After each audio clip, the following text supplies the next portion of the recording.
j'allais dire que ça décoiffe, mais je pense que c'est pas de circonstance. Pour moi, ça Ah, m'aide toujours, effectivement, ça ouais, décoiffe. Hey, ouais, bonjour tout le monde.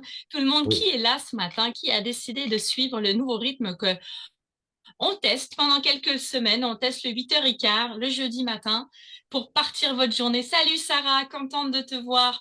Si Mhm, tu es donc présente, Sarah a tout compris. Elle connaît maintenant les règles d'équipe. Hashtag live, hashtag direct ou hashtag rediffusion si tu nous réécoutes ou hashtag mhm, replay si tu as envie de jouer avec les mots. On est mhm. là aujourd'hui, on parle de cette situation.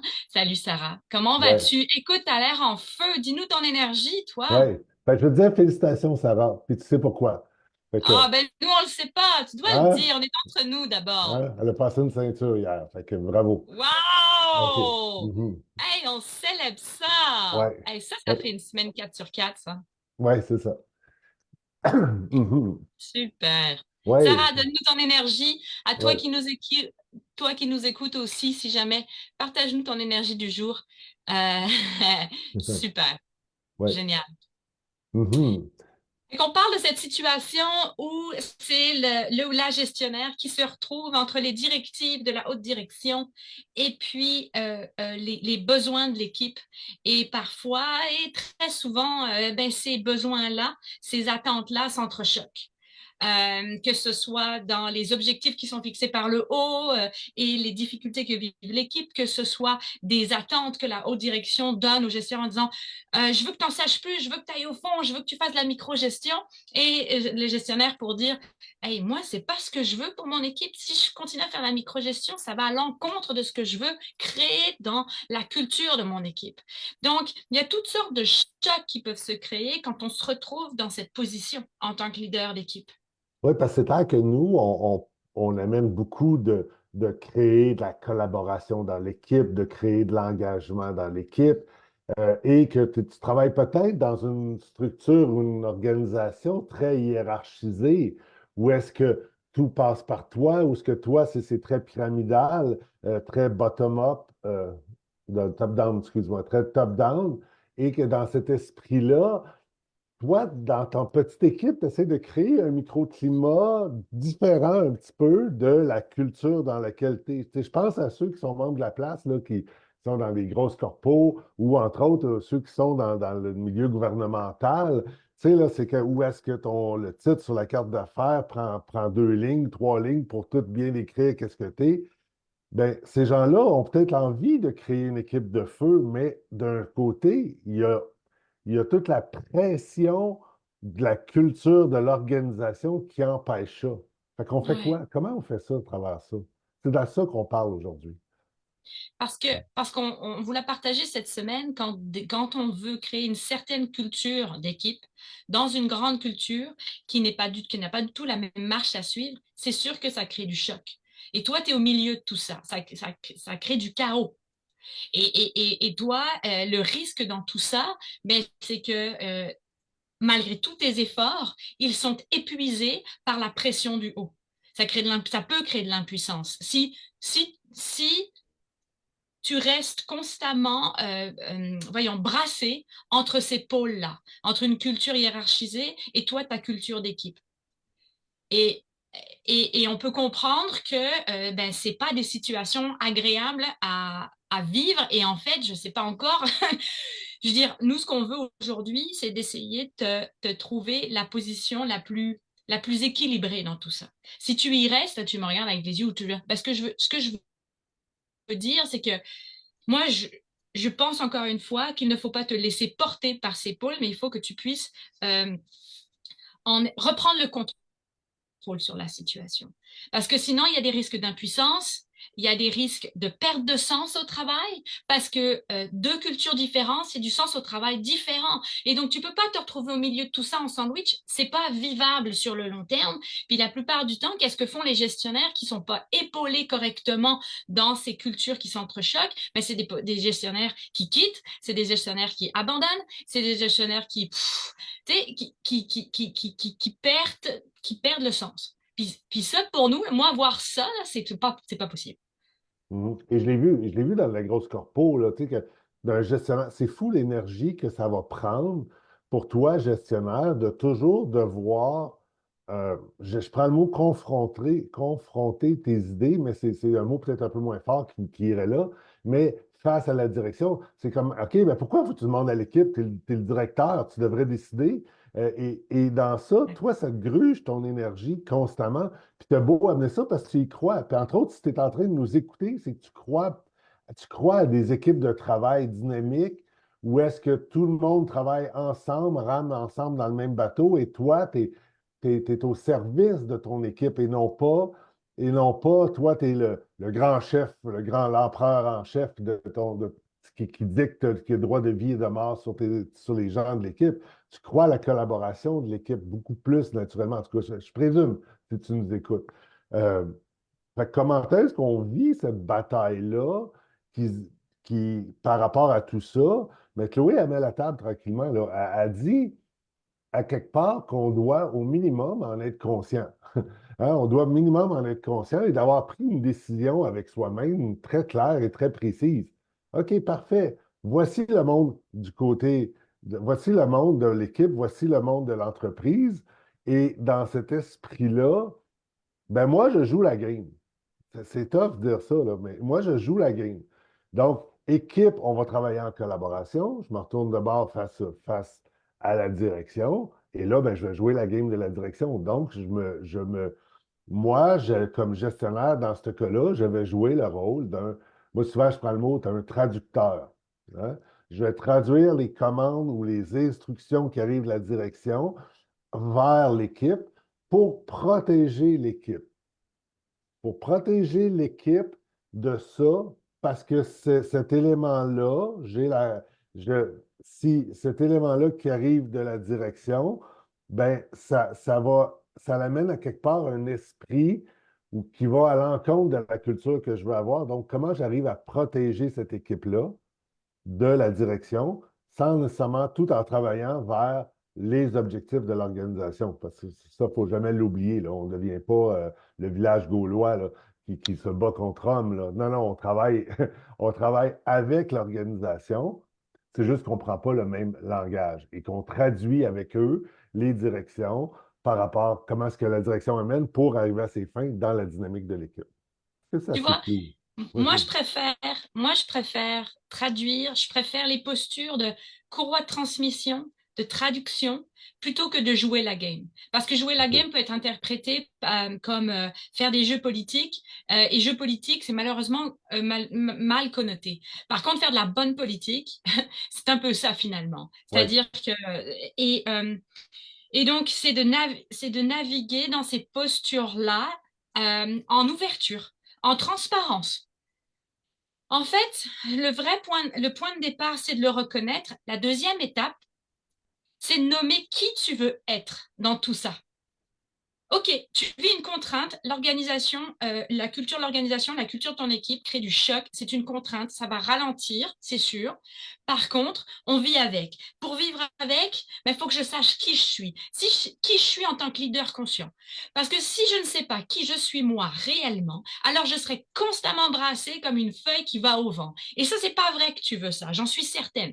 Si tu es là, c'est parce que tu cherches à t'ancrer face à ces chocs-là.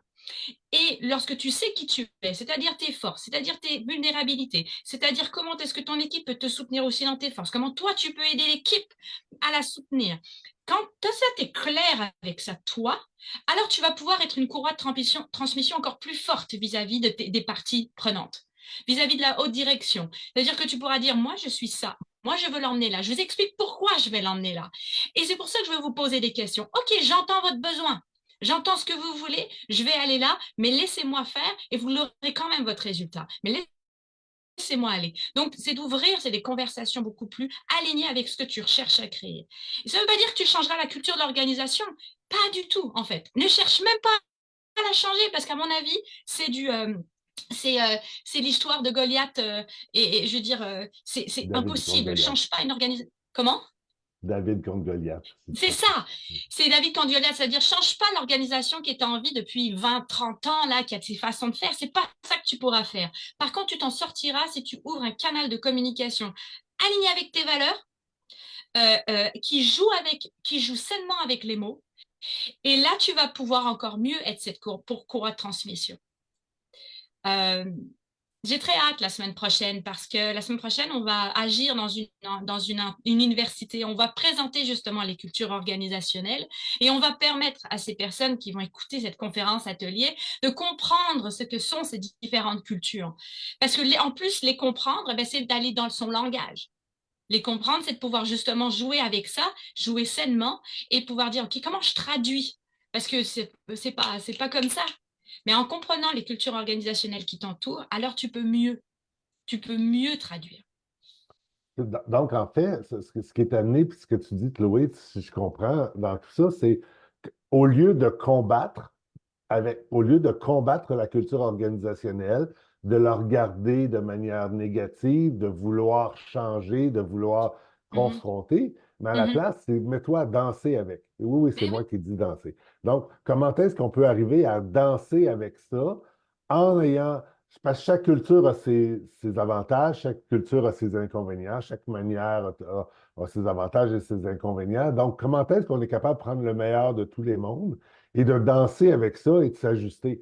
Parce que fondamentalement, si tu es ici et tu m'écoutes ou tu nous écoutes, c'est que tu veux avoir une équipe de feu. Et pour toi, avoir une équipe de feu, c'est une équipe qui fait ce qu'il y a à faire, ben, qui dit ce qu'elle fait ce qu'elle dit et fait ce qu'il y a à faire dans le plaisir. Et si tu veux ça, bien après ça, c'est qu'il ne faut pas qu'on ait trop d'éléments perturbateurs autour de ça qui grugent de l'énergie. Et cette énergie-là qui est grugée, ben, si toi, tu veux la confronter, ben, ça va te prendre beaucoup plus d'énergie que si tu veux danser avec. Et, Mhm, OK. Et c'est dans cet esprit-là aujourd'hui qu'on veut vraiment amener cette posture-là de toi, oui, on a pris le mot bouclier pour protéger l'équipe, tu sais, mais en fait, c'est comme beaucoup plus comment est-ce qu'on est conscient du monde qui nous entoure et qu'on danse avec, tout mhm, simplement. Et c'est ça le mhm, message qu'on voulait dire aujourd'hui. mhm. C'est ça qu'on voulait amener. Prends conscience et prends la décision d'accepter de danser dans le monde que tu es et de dire, voici, je veux une équipe de feu, j'ai une vision, je sais comment qu'elle est, le monde est ça de l'autre côté. Qu'est-ce qu'on fait ensemble pour qu'on se serre la main tout le monde ensemble? Et puis on en a vu des gens réussir à faire ça. Oui, On en a vu, je veux dire, je peux pas le nommer, mais je veux dire, j'en ai vu, puis cette personne-là était capable d'évoluer dans l'organisation, qui est quand même une culture relativement classique, alors que lui, il a un leadership totalement transversal, complètement différent, mais il navigue là-dedans parce qu'il a compris comment aller traduire ça. Et ça, c'est ça qui va faire la différence dans les organisations. C'est ça qui va faire cheminer les organisations d'ailleurs. oui. Mhm. Voilà. Nous, on arrive bientôt à la fin. On voulait, la chère tribu qui nous écoute à son rythme, quand même vous informer des derniers développements parce que on trouve, on peut pas ne pas vous raconter ce qui s'est passé pour nous. Le challenge a été absolument incroyable. Il nous a appris énormément de choses et surtout, il nous a fait voir que vous êtes ici, vous, gestionnaires, vous avez vos différentes postures, différentes expériences et on a compris certaines choses. On a compris qu'on pouvait vous guider de différentes façons. Et vous avez toujours accès à la place d'équipe de feu. Elle est encore là. On se pose encore beaucoup de questions, mais on va vous dire. S'il y a quoi que ce soit qui change, on va vous informer. Mais tant que toi, en tant que gestionnaire, tu dis, hey, moi, je suis bien ancré avec mon équipe. Ça va, j'ai assez d'outils et je fais mon bout de chemin seul. La place d'équipe de feu est là. Nos pages, on a ouvert TikTok, on a ouvert Instagram. On est présent et on va être encore plus présent pour toi qui chemines seul. Par contre, si tu as envie de cheminer, mais avec un peu d'accompagnement de notre part, ben on a deux formules qui sont super intéressantes. Soit tu rentres dans un accompagnement qui concerne une cohorte de gestionnaires et là, tu vas chercher avec des pairs le partage d'expérience, l'évolution. Et ça, ben, c'est une formule qui va commencer à partir du 15 avril 16, et qui 16. va être à la semaine du 15 avril à peu Oui, près, on oui. va commencer ça. On va être en mode pilote, on va le développer parce qu'on sent qu'il y a un besoin d'aller venir converger entre pairs et de venir apprendre ensemble. Puis ça, c'est vraiment pour des gestionnaires qui ont envie d'amener leur équipe plus loin, mais d'amener leur équipe, de prendre en main ça, eux. Et on a la formule où tu peux venir avec ton équipe, prendre en main complètement de premier coup l'imputabilité collective, et ça, on est capable. Fait que tu peux décider de partir avec des gestionnaires en cohorte, tu peux décider de partir avec ton équipe. Tout ça, là, c'est disponible pour toi. Quoi qu'il arrive, où tu es rendu, peu importe où tu es avec ton équipe, on peut t'offrir ça. Ce qu'il faut que tu retiennes, c'est cette formule qu'on est en train de mettre en place. Ça t'intéresse de faire partie de ce projet pilote-là pour faire les cobayes dans la première cohorte? Marque-nous on a un super rabais, entre autres, là, qui fait, c'est un prix dérisoire, là. Donc, tu sais, là, marque-nous, je suis curieux, hey, je veux en savoir plus. Et là, à suite à ça, on va rentrer en contact avec toi, puis on va regarder comment est-ce que tu as envie de participer ou pas. Donc, c'est la formule allumage pour gestionnaire dans un espace où ce que les gestionnaires vont surtout pouvoir échanger entre eux de leur réalité au quotidien, tout en allant chercher des outils. C'est ça la gestion. Oui, c'est ça, cette nouvelle formule-là. On va s'en reparler. Et puis, Jean, tu dois y aller. Tu as le 1-800 Targo qui commence dans pas long. Tout le monde, je pense que ça vaut vraiment la peine de commencer notre journée ensemble. À bientôt, tout le monde!